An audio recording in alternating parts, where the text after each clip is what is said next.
What's up, guys? Antoine here, Culture Matters. Hope everyone's having an awesome day. And I just want to take a minute to speak with you guys about the importance of conscious capitalism. What the heck is conscious capitalism? Well, conscious capitalism is the idea that the business does not take advantage of the employees. However, the business instills into the employees. And what does this really mean? Well, the industrial age, right? Businesses overall, they took from the employees. They took time, they took money, they took health by having such unfair working conditions. Okay, so now that we moved out of the industrial age and we're in the information age, okay, it's imperative for entrepreneurs who are especially starting their companies and are looking to get the younger workforce into their business that you become very we don't edit these like that, okay? This is off the dome, no script, providing value from the heart, from the brain. Okay, so you're a new company or you're an existing company and you're looking to grab that workforce. Well, that millennial workforce, they're looking for acceptance, for love, for appreciation, and most of all, value from their company. So what does this mean for you and the idea of conscious capitalism? Well, let's take Keller Williams for an example. Okay, Keller Williams Realty, they have a motto, win-win or no deal. Now, the founder of Keller Williams, when they started the company, he originally left his brokerage because he didn't like the way that he was being treated. So he said, okay, I'm going to create a company that gives to their employees. And this is the basis of conscious capitalism, okay? Keller Williams, they provide the tools necessary for personal development, for business development, and the roadmap to build success for yourself. Awesome. Well, how can that transpire into other industries? It can transpire into every industry. And believe it, the next 5 years, conscious capitalism will be taking over almost every industry. So get on the curve, because first to market gets market share. And that's what Keller Williams has in its advantage. They were the first to really market conscious capitalism in that aspect, in a profit share aspect. And profit share of their company is an aspect of conscious capitalism. They're allowing their employees to have a piece of the company, showing that the company cares about them, that you're not only an employee, you're an investor into our company. If our company grows and makes more, you will grow and make more. We are in it together. Win-win or no deal. So, how does this correlate? Well, it's said that in the industrial age, up until just recently, we were in the lower 100 consciousness range. Now, this consciousness range, this was derived from a gentleman, Dr. David R. Hawkins, and he wrote about it and he published this scientific journal about consciousness and the consciousness shift that's happening right now in humanity. And we just had a consciousness jump from the lower 100s to up over 204. What the hell? do these numbers mean? Well, they did a study, and they were able to coordinate from kinesiology, the study of the body's reaction to organic and inorganic materials, such as sugarcane and synthetic sugar. They put two different types of sugar in a packet, and the sugar that was processed correlated low on the kinesiology scale.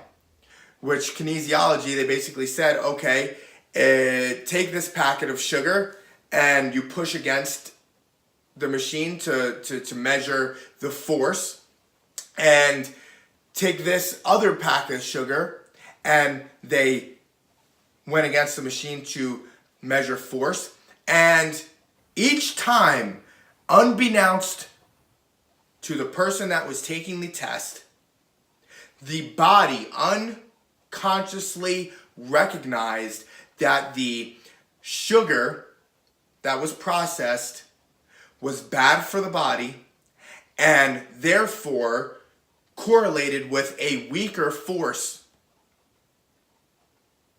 So, why does this matter? Well, they also did another study, and they asked and showed a picture of Mother Teresa. And they said, keep this picture in your brain, and with this picture very vivid in your brain, I'd like you to push against this force machine. And with that Mother Teresa picture, people were able to exert a lot of force. Now they showed a picture of Hitler. And they said, keep this picture in your brain, close your eyes, and push up against this force machine. Well, over and over and over again, that same person tested less force on the machine, having correlated with a negative thought. So, this is power versus force. And this is leading by power and not by force. So, I'll give you a breakdown of the power versus force chart that they created from these studies. And I'll go from lowest to highest. And I'm going to try to do this really quick to keep up time management. Shame correlates out of 20. Guilt correlates out of 30. Apathy correlates out of 50. Grief correlates out of 75. Fear correlates out of 75. Desire correlates at 125. Anger correlates at 150. Pride correlates at 175. Courage correlates at 200. Everything under 200 is a negative correlation, which means that you are leading from force. If you are leading from shame, if you're leading from guilt, if you're leading from apathy, if you're leading from grief, if you're leading from fear, if you're leading from desire, and if you're leading from anger, these are all forcing people to do something. Now, when you are leading from a force of power, and now this force of power will allow people to follow you. You become a true leader. So, the correlation 200 of courage is leading. When you are leading from a place of courage, you are leading from power. Neutrality, trust, correlates at 250. Willingness correlates at 310, which is optimism. You're willing to do something. You're willing to do whatever it takes. That willingness, I'm willing to meet you wherever I need to be, when I need to be there to benefit you. I'm willing. Acceptance correlates at 350, which is forgiveness, acceptance, accepting someone for who they truly are,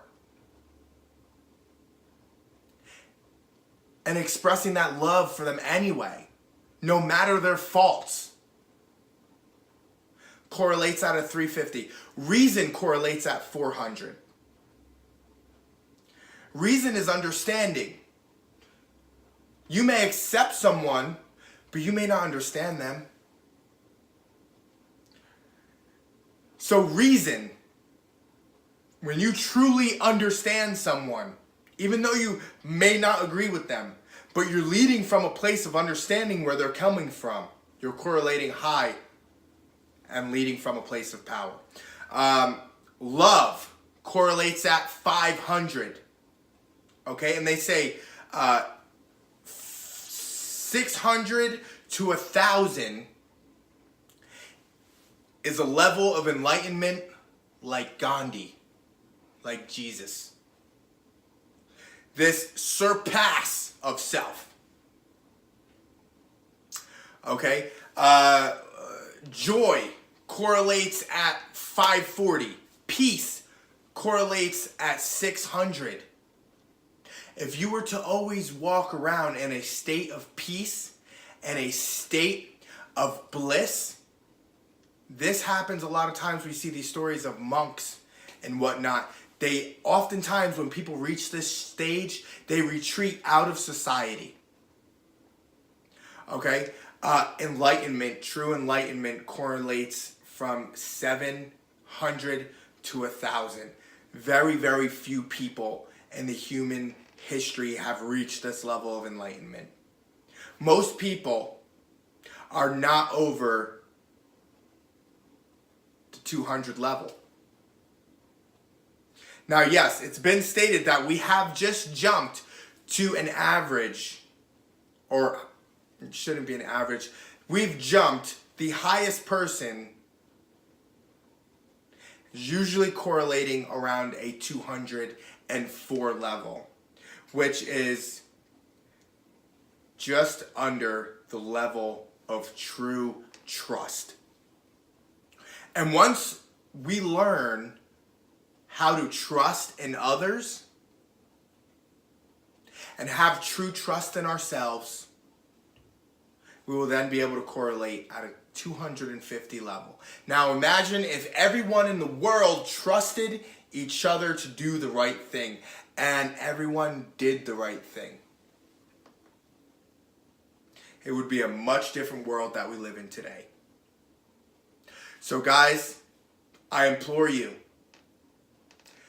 look into Power vs. Force, David R. Hawkins, and the importance of having a conscious capitalistic ideology in your business.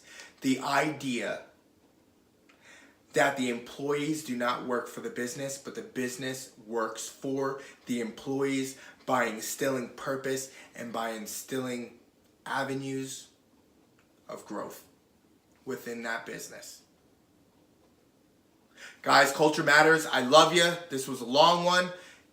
Appreciate you staying through the whole thing.